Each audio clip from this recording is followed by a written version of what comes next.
서울 서희초 교사 사망 사건으로 촉발된 교권의 강화 목소리. 자, 여기에 교사들의 파업 얘기도 나옵니다. 요거 한번 짚어보겠습니다. 미지수 기자, 네. 선생님들이 파업을 한다. 저는 좀 잘 상상이 안 가는데 어떻게 파업을 한다는 거예요? 네, 일단 국가 공무원인 교사는 법적으로 파업을 할 수가 없습니다. 온라인 커뮤니티에 올라온 제안이 하나 있는데요. 그 파업을 할 수 없는 대신에 연가나 병가를 내는 방식으로 진짜 파업이 아닌 우회 파업을 하자라는 아이디어가 올라온 겁니다. 아하. 바로 서희초 교사 49제인 오는 9월 4일 이 하루 휴업하자라는 제안인데요. 일명 공교육 멈춤의 날 서명이라고 합니다. 이 서명에 오늘 오전 기준으로 만여 개 학교에서 약 7만여 명의 교사들이 함께하겠다는 뜻을 밝혔다라고 합니다. 이 재량 휴업 의사를 밝힌 학교만 해도 400곳이 넘는다고 하는데요.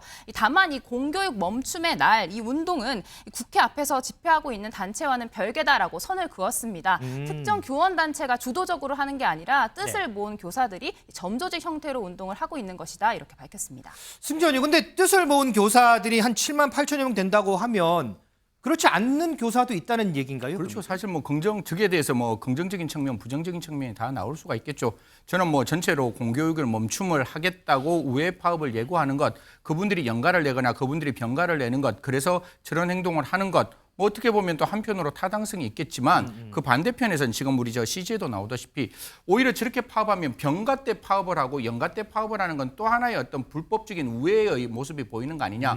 그러면 파업으로 잘못해서 역풍을 맞을 수 있다라는 의견도 존재하는 것이고, 만약에 저렇게 해서 한두 사람이 만약에 징계를 받을 수 있잖아요. 그건 각 교육청마다 다른 있겠죠. 생각이 있을 수 있으니까. 그럼 만약에 누군가 징계를 받는다면 그러한 어떤 움직임이 위축될 수도 있을 것이다라는 갑론을박이 있을 수 있는 것 같아요. 그래서 이 부분에 대해서는 조금만 더 상의하고, 우리가 지금 원하는 건 제가 아까도 말씀드렸지만 정말 교권이 제대로 지켜지고 아이들의 학습권이 제대로 이루어질 수 있는 상황을 만들겠다는 거니까요. 이런 부분에 대해서 국민들과 잘 협의해서 또 교사님들이 잘 어떤 그 활동을 할 수 있도록 만들었으면 좋겠다는 말씀 드리겠습니다. 자, 그러면 이 7만 8천여 선생님들의 이런 의견에 대해서 교육부는 어떤 생각을 가지고 있을까요? 이주호 교육부 장관이 오늘 국회에 출석했는데요. 이 문제에 대해서 언급을 했습니다. 들어보시죠. 교사분들이 뭐 49제를 추모하는 그러기는 뭐 공감을 하지만 아이들 학습권을 또 존중을 해야 되는 그런 부분이 분명히 있습니다. 정말 우리가 뭐 코로나 때도 교육이 멈춘 적이 없는 나라입니다. 전쟁 때도 교육이 멈추지 않았습니다. 지금 뭐 충분히 공감을 하고 있기 때문에 수업에 멈춤 없이 교권 회복이 될 수 있는데 다 함께 동참할 수 있도록, 학습권은 또 동시에 보호될 수 있도록 방법을 찾아보도록 하겠습니다. 한민수 대변인, 교육부는 좀 단호하네요. 이 장관 말씀대로 이 방법을 찾았으면 좋겠습니다. 일단 9월 4일까지는 좀 시간이 남아 있고요. 그리고 이게 공교육 멈춤의 날인데 우리 국민 모두가 애도했던 서희초 선생님의 안타까운 극단적 선택을 기리고, 또 지금 일선의 교사 선생님들 입장에서는 그 이후에 교육부가 내놓는 뭐 교권이랄지 확보할 수 있는 방안들이 흡족하지는 않은 것 같습니다. 주변 반응들을 보면은. 그뿐만 아니고 이 선생님 이후에 이 지금 뭐 교사들의 학부모들의 갑질 문제, 여러 가지 논란들이 이어지고 있지 않습니까? 네. 그런 상황이 정리되지 않는 부분들도 있는 것 같아요. 그래서 이거를 뭐 교육부가 학습권 존중도 전 교육부 당국의 입장도 이해가 갑니다. 이 절충점을 잡을 수 있도록 시도 교육청별로 뭐 재량 휴업을 한다든지 여러 가지 방법이 있을 것 같아요. 교육부에서는 또 선생님들이 안 나온다고 해서 이걸 또 징계로 접근한다든지 그럴 것까지 하지는 않았으면 좋겠습니다. 정치권도 이 문제로 공방을 벌였는데요. 여야 목소리 한번 들어볼까요? 자, 아직 뭐 준비가 안 된 것 같은데 어쨌든 이동석 전 행정관, 지금 보면 조희연 서울시 교육감 같은 경우에는 이런 얘기를 했어요. 추도와 애도의 마음으로 모인 선생님들 끝까지 보호하고 함께 하겠습니다. 이렇게 좀 찬성하는 입장을 밝혔는데 여기에 또 몇몇 교육감들도 비슷한 입장을 밝혔더라고요. 그러면 자칫 이게 교육부하고 또 교육청 간의 또 갈등으로 또 비화될 수 있는 그런 상황으로 될 수 있지는 않을까요? 결국 뭐 갈등으로 결국에는 이어지겠죠, 분명히. 근데 뭐 양측의 입장이 굉장히 서로 존중받아야 마땅하다고 생각합니다. 서로 공감하고 있는 상태잖아요. 근데 저는 일단 뭐 교사 선생님들께서 뭐 다른 방식으로 하는 게 어떨까 하는 조심스러운 제안을 드려봅니다. 뭐 온라인 이런 우회 파업 뭐 이런 것도 있지 않습니까? 네. 뭐 3, 4, 5 모여서 학교에서 하는 파업도 있을 수 있고요. 그런 측면에서 보면은 교사님들께서 조금 더 이해를 해주시고 그리고 정부도 교권 강화에 대한 대책을 계속해서 내놓고 있습니다. 그런 측면에서 정부도 우회 파업 관계자들을 만나서 어느 정도 설득 과정이 있으면 어떨까 하는 생각을 해봤습니다. 자, 뭐 이주호 교육부 장관도 다른 방안을 좀 찾아보자라고 하니까요. 뭐 아직 뭐 다음 주 하고 그 다음 주의 일이니까 다음 주에 좀 어떻게 좀 결론이 날지 조금만 더 보겠습니다. 자, 이런 가운데 민지숙 기자, 서희초 교사 사망 사건의 그 중심에 있는 게 이른바 이제 연필 사건인데 이 연필 사건의 학부모 고발 얘기가 나오더군요. 그렇습니다. 이 숨진 교사 이 연필 사건 관련해서 학부모로부터 악성 민원에 시달렸던 것으로 알려졌죠. 그랬죠? 어제 한 교원 단체가 학부모 4명을 검찰에 고발했다라고 합니다. 아하. 연필 사건의 가해자, 피해자 부모라고 하는데요. 먼저 경찰과 검찰 수사관으로 알려진 학부모에게는 이 직권남용 권리행사 방해죄, 또 다른 학부모에게는 협박죄와 스토킹 혐의를 각각 적용해달라라고 촉구했습니다. 이 고발인들은 단위민 피해자의 업무에 불만을 드러내며 지속해서 연락하거나 위협하거나 폭언하는 방법으로 의무 없는 일을 하게 했다. 피해자와 유족의 억울함을 풀 수 있게 해달라 이렇게 요청했습니다. 자, 이 전교조는 이 서희초 교사 사망 사건과 관련해서요 확실한 진상 규명을 요구하고 있습니다. 그 현장 좀 보겠습니다. 서희초 사건이 발생하고 매주 토요일마다 제대로 된 진상규명과 철저한 대책 마련을 촉구하는 교사들의 자발적 집회가 열리고 있다. 그렇게 요구한 지 벌써 한 달이 지났다. 수만 명의 교사들이 경찰의 결과만을 믿고 기다린 것이다. 그러나 경찰은 아직도 이렇다 할 조사 내용을 발표하지 않고 있으며 오히려 교사들의 울분만 증폭시키고 국민의 의혹만 사고 있다.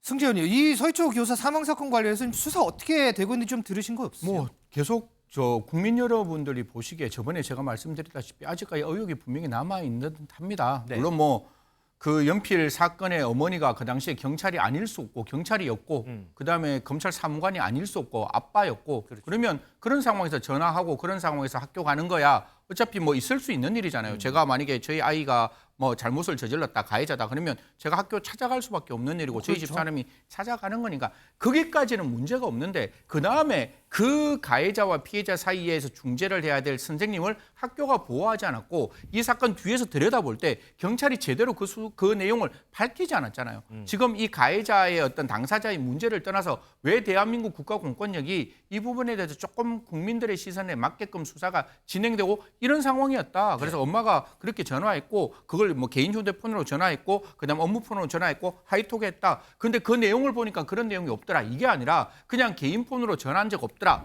이렇게 나오다 보니까 이제 문제가 발생을 하는 거거든요. 네. 그래서 그런 부분에 대해서 조금 적극적으로 좀 들여다봐야 되는 게 아닌가. 그래서 한치의 의혹도 없이 지금 수사를 밝히고 한 분이 유명이 달라졌는 겁니다. 유명이 달리되는 부분에 대해서는 반드시 국가가 이분에 대한 억울함이 있으면 분명히 그건 끝까지 밝혀야 한다는 말씀 드리겠습니다.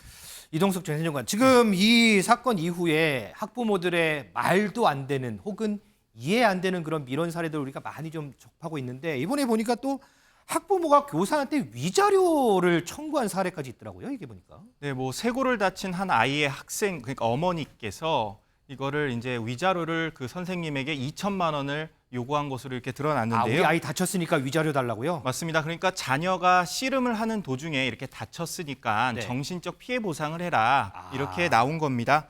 그런데 저는 여기서 이렇게 그 임태희 경기 교육감이죠. 그분을 이렇게 높이 평가하고 싶은 게 적극적으로 이 선생님을 보호했어요. 어떤 식으로 임태희 보호를 했냐면 교육감이요? 맞습니다.